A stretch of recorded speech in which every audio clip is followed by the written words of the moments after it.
तो बच्चों आपको समझने में आया नेशनल रिसोर्सेज और इंटरनेशनल रिसोर्सेज। तो टोटल मिलाकर हमारे यहाँ पर पता चला क्लासिफिकेशन ऑफ रिसोर्सेज में हमने 4 टाइप्स इसमें देखे।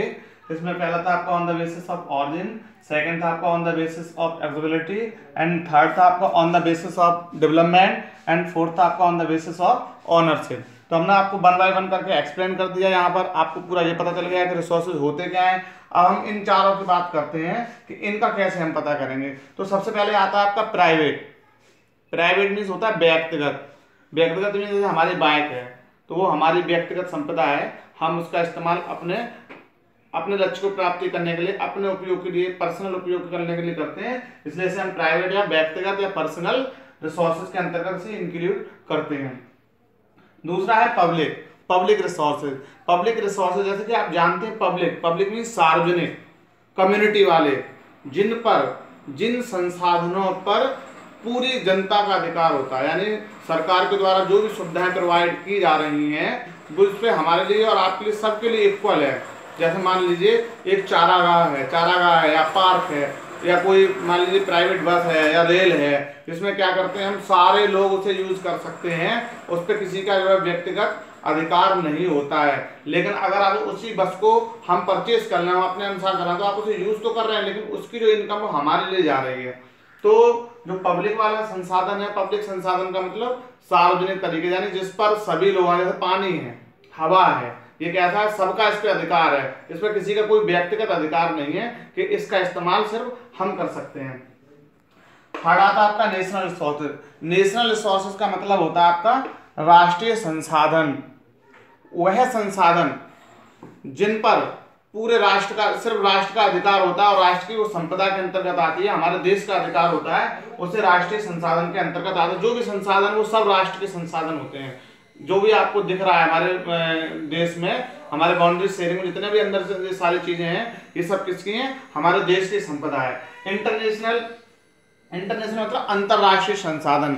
इन संसाधनों का मतलब होता है कि जिस पर एक देश से ज्यादा यानी समस्त विश्व का जो है अधिकार होता है, वो आपका अंतरराष्ट्रीय संसाधन के अंतर्गत आता है। जैसे आप देखते हैं समुद्र है, तो समुद्र आप देखते हैं हमारे इंडिया से भी टच है, दूसरे देशों से भी टच है। तो ये तो है नहीं कि सिर्फ हमारे देश का ही उस पर अधिकार हो, बल्कि उनका जो है दूसरे देशों का भी अधिकार होता है। ये बात अलग है कि सारे लोगों की बाउंड्री अपने अपने जो है डिवाइडेशन करते हैं कि आप किस हद तक, कितने नॉटिकल मील्स तक समुद्री सीमा में प्रवेश कर सकते हैं और उनके संसाधनों का आप उपयोग कर सकते हैं। तो इस तरीके से आपको पूरा करें, ये व्यक्तिगत हो गए यानी हमारे पर्सनल, ये पब्लिक हो गए यानी सबके हो गए, सार्वजनिक संसाधन ये राष्ट्र के हो गए, और ये अंतरराष्ट्रीय यानी पूरे विश्व के संसाधन हो गए। तो मुझे उम्मीद है ये आपको पूरा टॉपिक समझने में आया, संसाधन समझने में आया, संसाधनों का प्रकार समझने में आया। अब हम नेक्स्ट टॉपिक देखते हैं संसाधनों का विकास, डेवलपमेंट ऑफ रिसोर्सेज।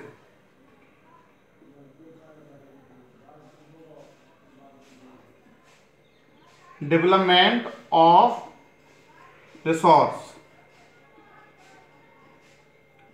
अगर कहीं किसी के समझने में नहीं आ रहा हो बच्चों, तो आप लोग जो है कमेंट बॉक्स में लिख करके आप हमसे सॉल्यूशन ले सकते हैं। तो डेवलपमेंट ऑफ रिसोर्सेज, इसका मतलब क्या है, संसाधनों का विकास।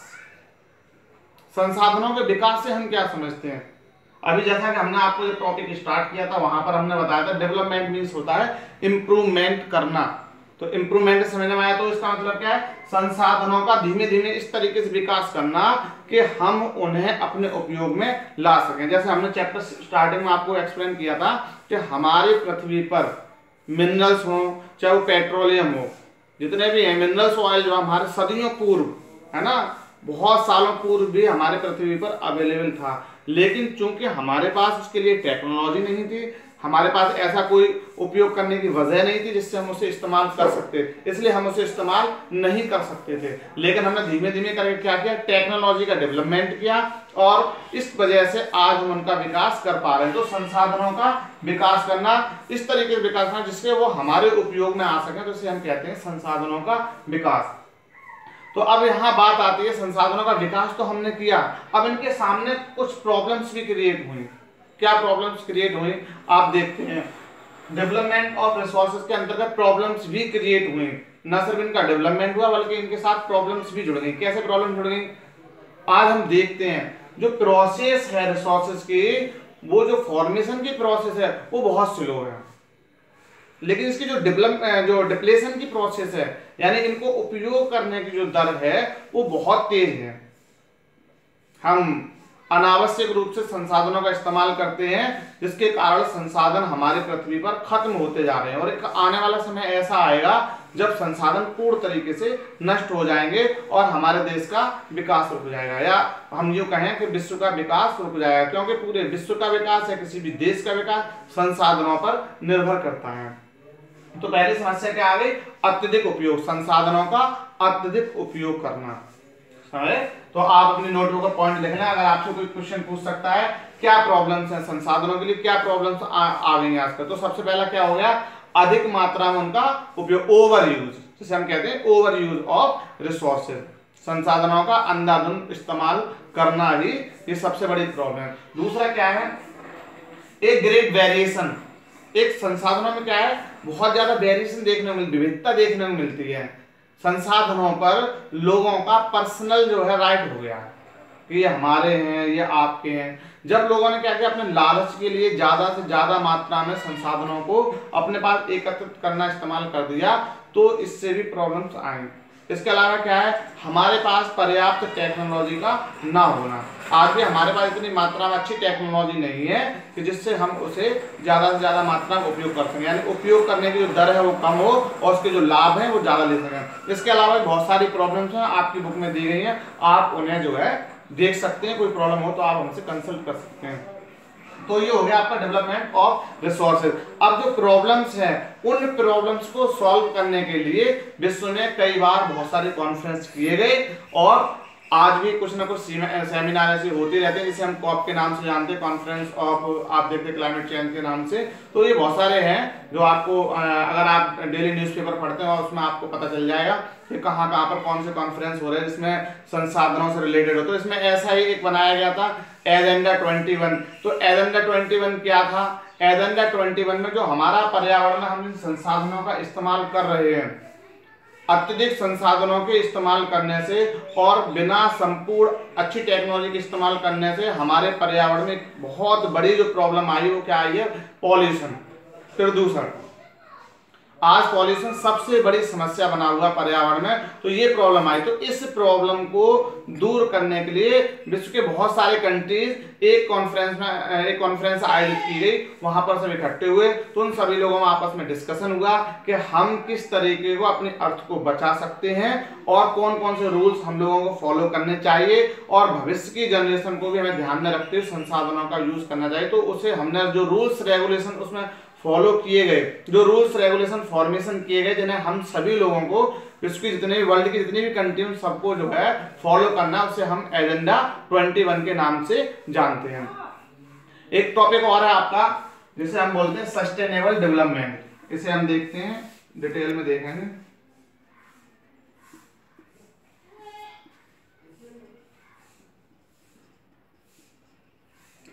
सस्टेनेबल डेवलपमेंट बहुत ही इंपॉर्टेंट है, और खास तौर से आपकी जो 21वीं शताब्दी 21st सेंचुरी है, सस्टेनेबल डेवलपमेंट की तरफ इस पर बहुत जोर दिया जा रहा है। विश्व की जितनी भी गवर्नमेंट है वो सब इस बात पे जोर कर रही है कि सस्टेनेबल डेवलपमेंट होना चाहिए। तो डेवलपमेंट मीन्स विकास, और सस्टेनेबल मीन्स होता है सतत पोषणीय विकास। हिंदी में इसका मतलब हो गया सतत पोषणीय विकास या समपोषणीय विकास। तो इसकी हम डेफिनेशन कैसे लिखेंगे? अगर बहुत इंपॉर्टेंट क्वेश्चन है आपके एग्जाम के लिए, अक्सर एग्जाम में पूछा जाता है, बोर्ड एग्जाम में पूछा जाता है, what do you understand by sustainable development. तो इसे हम कैसे एक्सप्लेन करेंगे? विदाउट हार्मिंग द एनवायरनमेंट, बिना पर्यावरण को नुकसान पहुंचाए, the use of resources and reserve the resources for future generation, बिना पर्यावरण को नुकसान पहुंचाए हमें संसाधनों का इस तरीके से उपयोग करना है कि वो हमारे साथ साथ उपयोग करने के साथ साथ हमारे आने वाली पीढ़ियों के लिए भी संसाधन सुरक्षित रह सकें और पर्यावरण का नुकसान भी ना हो। इसे हम कहते हैं सतत पोषणीय विकास। सोचिए, आज हम पानी का इतना अधिक मात्रा में इस्तेमाल करते हैं, अगर ये भविष्य में जब पानी समाप्त हो जाएगा तो बताइए हमारे आने वाली जो पीढ़ियां हैं वो हमें दुआ देंगी या हमें गालियां देंगी? तो वो सोचेंगे कि हमारे जो पूर्वज थे वो हमारे लिए इतना पानी नहीं छोड़ के गए तो आज हम उपयोग कर पाते हैं। तो इसका मतलब क्या है, हमें पानी तो यूज करना है, लेकिन इस तरीके से यूज करना है कि हम ज्यादा मात्रा में पानी को बचाने का प्रयास कर सकें। ऐसे बहुत सारे संसाधन, हम बाइक पे चलते हैं, अगर हमारा फ्रेंड मिल गया तो हमने उससे जो बातें करना स्टार्ट किया, लेकिन हम अब क्या करते हैं, बाइक को बंद नहीं करते हैं। अगर किसी ने कह दिया अरे बाइक बंद करो, तो लोग क्या कह देते हैं कि भाई हम तुम्हारी पेट्रोल जला रहे, नहीं हमारी तो नहीं जला रहे, लेकिन हमारे देश की संपदा, पूरे विश्व पटल की संपदा का आप नुकसान पहुंचा रहे हैं। इस तरीके से संसाधन अत्यधिक मात्रा में आप उपयोग कर रहे हैं, उसका कोई लाभ नहीं है। हम 10 कदम या 20 कदम की दूरी पे चलते हैं तब भी बाइक वगैरह का इस्तेमाल करते हैं। तो इसका मतलब क्या है, हम संसाधनों का अत्यधिक मात्रा में इस्तेमाल कर रहे हैं और ये पॉल्यूशन भी होता है जो हमारे जो है एनवायरनमेंट के लिए बहुत ज्यादा हार्मफुल है। तो हमें सस्टेनेबल डेवलपमेंट की तरफ बढ़ना होगा।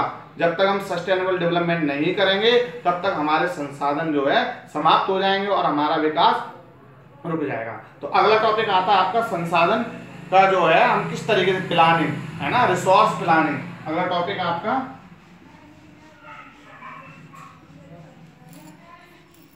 Planning of resource.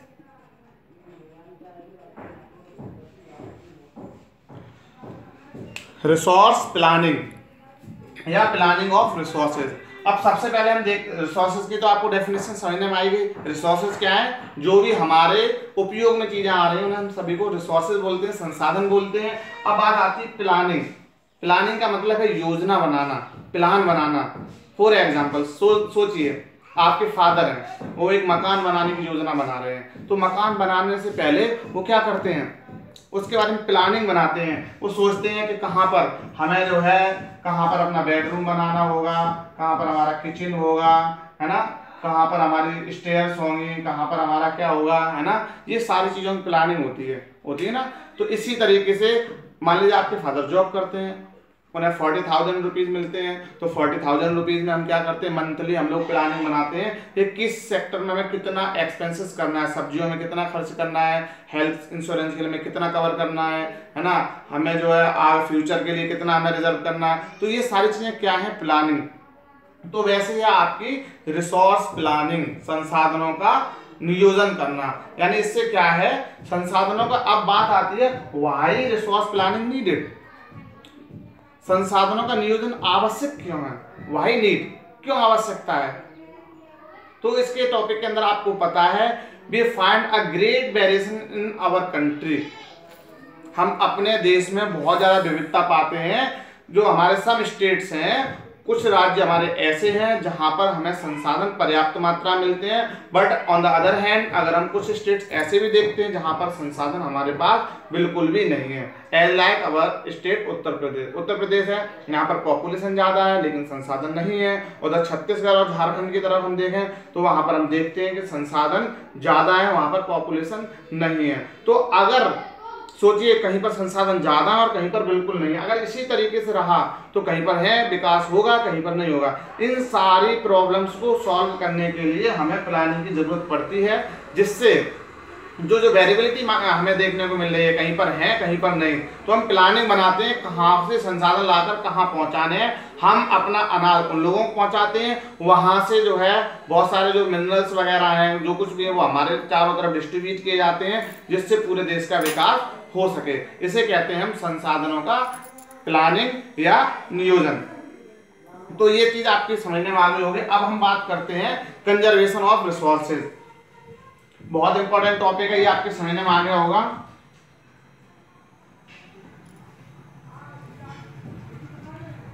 Conservation of resources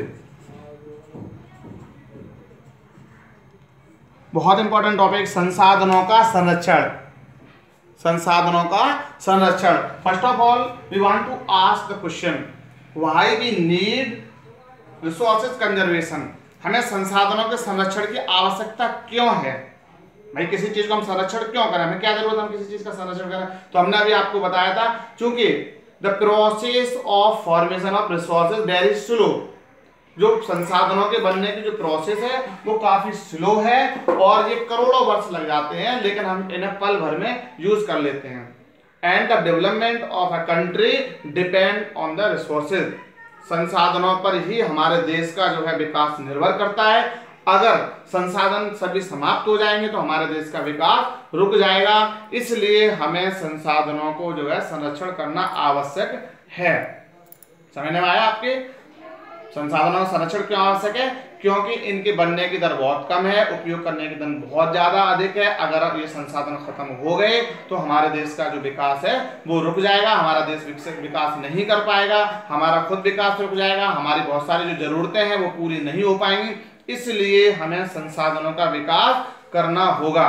अब बात आती है how we conserve the resources, हम संसाधनों का संरक्षण कैसे कर सकते हैं। संसाधनों का संरक्षण हम कैसे कर सकते हैं? तो इसमें आप कैसे कर सकते हैं? अभी जब आपको पता है कि हम कहाँ पर हमने जो प्रॉब्लम्स बताई थी वो कैसे बताई थी, तो मोस्टली हम इसमें देखेंगे टॉपिक्स में क्या आप अगर बोर्ड में मोस्टली क्वेश्चन पूछ रहे आता बोर्ड एग्जाम में कि आप संसाधनों का संरक्षण कैसे कर सकते हैं, how do you conserve the resources, आप संसाधनों का संरक्षण कैसे कर सकते हैं। तो कैसे कर सकते हैं? फर्स्ट ऑफ ऑल आप एक अच्छी technology, use of good technology, एक अच्छी टेक्नोलॉजी का इस्तेमाल करके हम संसाधनों का संरक्षण कर सकते हैं। और जो प्रोसेस है उसके जो उपयोग की, अगर हम अच्छी टेक्नोलॉजी का इस्तेमाल करेंगे तो क्या होगा कि हम जो संसाधन इस्तेमाल कर रहे हैं, इस्तेमाल जो करेंगे उसकी जो दर है वो कम होगी और उसका उपयोग ज्यादा हो जाएगा। जैसे मान लीजिए इसके लिए हम एक एग्जांपल देते हैं, जैसे बहुत सारे पहले बाइक चलती थी तो उनमें पेट्रोल डलता तो उनकी एवरेज बहुत कम आता था, लेकिन अब BS4 और BS5 इस तरीके की जो बाइक आ गई तो आप देखते हो 1 लीटर में 100 किलोमीटर का या 90 किलोमीटर का जो एवरेज आ रहा है। तो इस तरीके से यानी कम उपयोग में अधिक लाभ लेना। ठीक है। दूसरा, संसाधनों पर क्या होना चाहिए? संसाधनों पर गवर्नमेंट का ही अधिकार होना चाहिए। ये बात बहुत जरूरी है। लोगों को जागरूक करना चाहिए कि हम संसाधन हमारे देश के लिए बहुत जरूरी हैं। हमें एक टॉपिक यहाँ पर ध्यान आता है, गांधी ने एक बार बोला था कि our earth has many things for our need but not to fulfil our greed. हमारे पृथ्वी पर वो सारी चीजें हैं जिनसे हमारी जरूरतों को पूरा किया जा सकता है, लेकिन हमारे लालच को पूरा नहीं किया जा सकता है। तो हमें जो लालच है उसे रोकना होगा, तभी हम संसाधनों का संरक्षण कर सकते हैं। हमें ज्यादा मात्रा में संसाधनों का उपयोग नहीं करना चाहिए, जहां पर है वहां पर संसाधनों का उपयोग करना चाहिए। बहुत सारे आपको और भी पॉइंट दिए गए हैं आपकी बुक में, तो आपके समझने में आ गया होगा हम संसाधनों का उपयोग कैसे कर सकते हैं। ओके बच्चों, हम नया टॉपिक पढ़ाएंगे हम आपको भू संसाधन। ओके, तो ये हमें उम्मीद है कि आपको जितना हमने बताया है ये आपके समझने में आ गया होगा। क्लासिफिकेशन ऑफ रिसोर्सेज समझने में आ गया होगा, और आपका जो है पूरा development of resources, resource planning समझने में आ गया, रिसोर्स में प्रॉब्लम समझने में आ गई, सस्टेनेबल डेवलपमेंट समझने में आ गया आपका। इसके अलावा आपका जो है ये जो आपका कंजर्वेशन ऑफ रिसोर्सेज क्यों जरूरी है और हम संसाधनों का संरक्षण कैसे कर सकते हैं। ठीक है, तो ये हमने आपको जो इंपॉर्टेंट पॉइंट्स लिखे हुए हैं ये आप ये सारे पॉइंट जो नोट कर लीजिए, और हमें आप जो है ये क्वेश्चन तैयार करना कि आप जो है संसाधनों का संरक्षण क्लासिफिकेशन कैसे करेंगे, और डेवलपमेंट ऑफ रिसोर्सेज में क्या करना चाहिए, और सस्टेनेबल डेवलपमेंट क्या होता है, ये आप जो है उसमें लिखेंगे अपनी नोटों को, और कमेंट बॉक्स में नीचे जो है आप पेस्ट करके हमें भेजेंगे। रिसोर्स प्लानिंग और कंजर्वेशन ऑफ रिसोर्सेज, आप इस क्वेश्चन को जरूर तैयार करेंगे। ओके बच्चों।